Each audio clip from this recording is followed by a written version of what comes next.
It's a 3D printed guitar that lights up when you play it, and it's your lucky day because I'm about to show you how I built it. I designed the guitar in Fusion 360, which I should first mention was my first time using Fusion 360. I mostly stumbled my way through it all using brute force and Google. So on the guitar side of things, we've got a single bridge pickup, a fixed bridge, one push-pull pot that does volume and tone, and the neck bolts on. As for the 3D printing, we've got hexagons, lots of hexagons, more hexagons than anyone could ever want or need. The guitar body is split up into 4 pieces, so each can be easily printed on my 3D printer. The 4 pieces then handily bolt together to become one again. There's this big old cavity in the back of the guitar which will be filled with many electronics, many LEDs, and one battery. To make the bare gut relief in the body, I created a huge sphere of energy, like Goku did with that spirit bomb in Dragon Ball Z, except it didn't take me months, only a few weeks. Once the spirit bomb is detonated, you're left with the final guitar body. I ran my 3D printer for around 60 hours to turn an extremely long ABS plastic noodle into a guitar body. Here's that 60 hours of printing sped up for your viewing pleasure.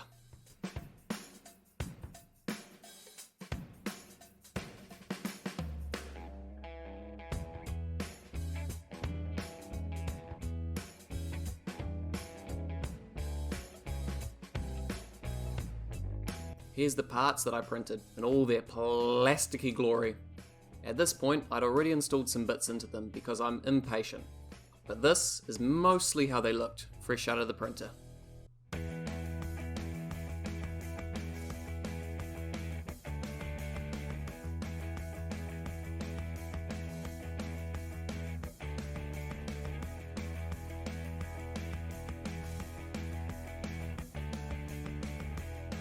First up, string guide thingies that hold the end of the guitar strings and route them from the back side of the guitar to the front.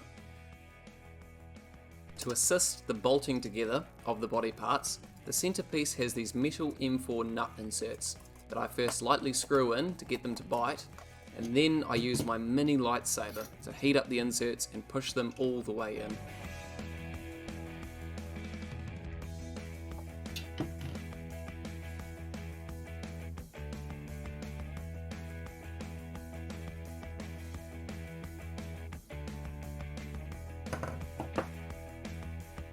A small piece of adhesive-backed foam acts as a pickup pillow to give the pickup somewhere soft to lay its head.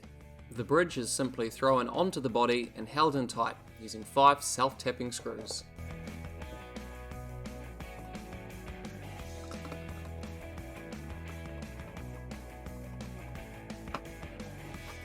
Guitar jack, complete with 3D printed spacer, I hope Ivan would approve, is inserted into the bottom gently. A nut on the other side keeps it locked in place.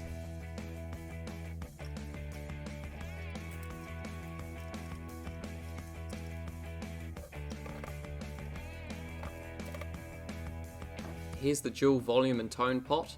It makes a very satisfying click when pulling and pushing. I can see myself pulling it quite a bit in the near future.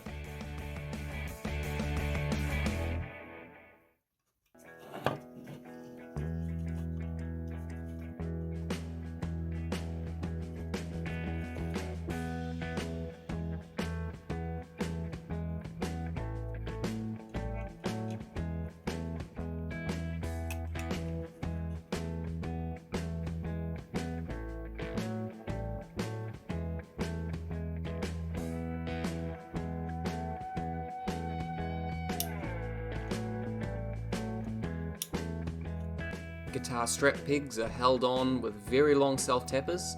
These will need to be very sturdy as I intend on rocking quite hard.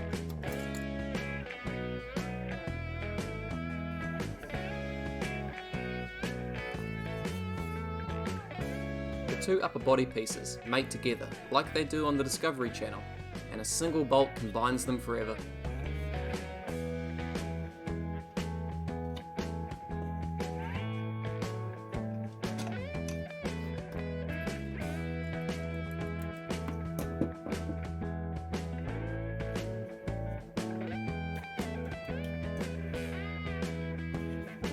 Okay, this is the exciting bit. Time to bolt the body together. The parts kind of slide together with a decent application of force and the correct tongue angle.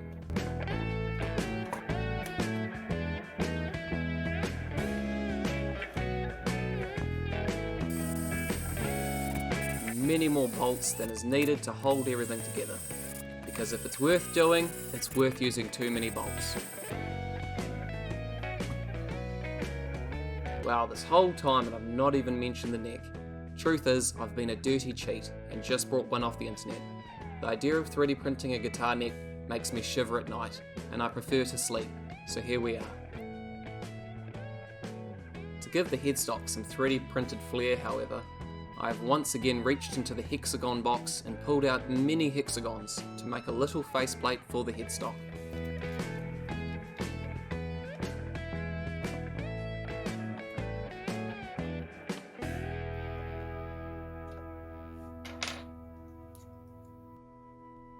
Hexagon truss rod cover, because a circle one would have looked odd.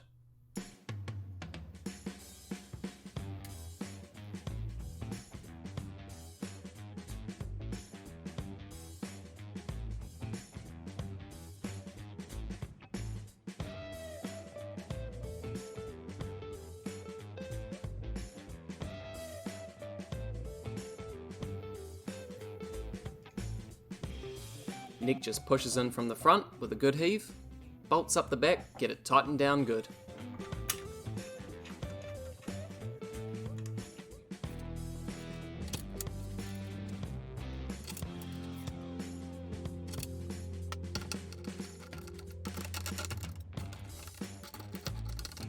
Hardware and electronics is a magical art of adding and removing capacitance until you make something that works.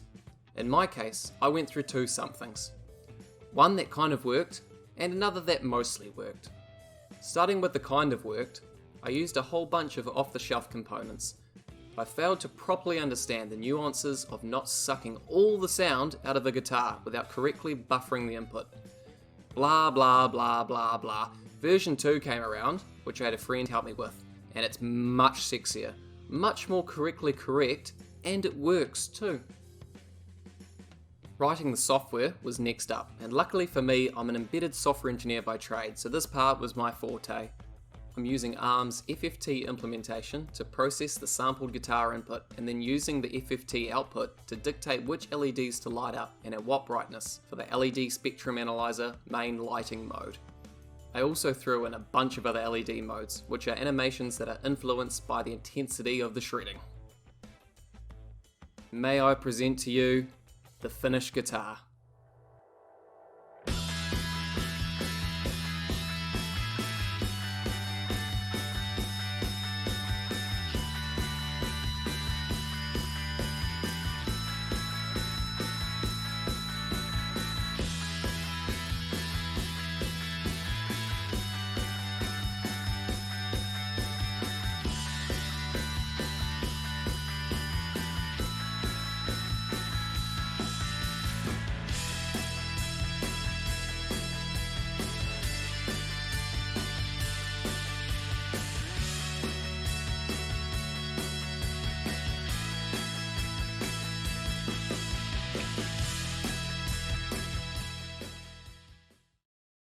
To power up the guitar, you just press this button and everything wakes up. We start on the LED mode screen, which has a grid of the different LED modes you can cycle through. We've got a hue coloured spectrum analyzer mode first, then red, green, blue and white modes, which just light up the guitar in their respective colours with the brightness dependent on how hard the guitar is being played. After that, there's a chase animation mode where the lights look like they chase each other, which speeds up based on the intensity of the shredding. The fire mode is quite neat. It creates a fire-like animation which grows larger based on the amount of string abuse. A rainbow mode, just for you double rainbow lovers out there. Like all the others, it changes with the intensity. Then just to rattle the last ones off, there's a BPM or beats per minute mode, a juggle mode, and a confetti mode, which are all fairly groovy. The last is a demo mode, which doesn't require the guitar to be played, it just cycles through the modes, injecting random intensities to simulate how it would look if the guitar was being played. There's also a tuner built in, which doesn't work too amazingly right now, I just need to tweak it some more. We've got brightness control in the form of double clicking the button. Most light up guitars only go to 10, but this one goes to 11, which is one more unit of light than the others. Holding down the button puts the guitar back into a low powered sleep mode.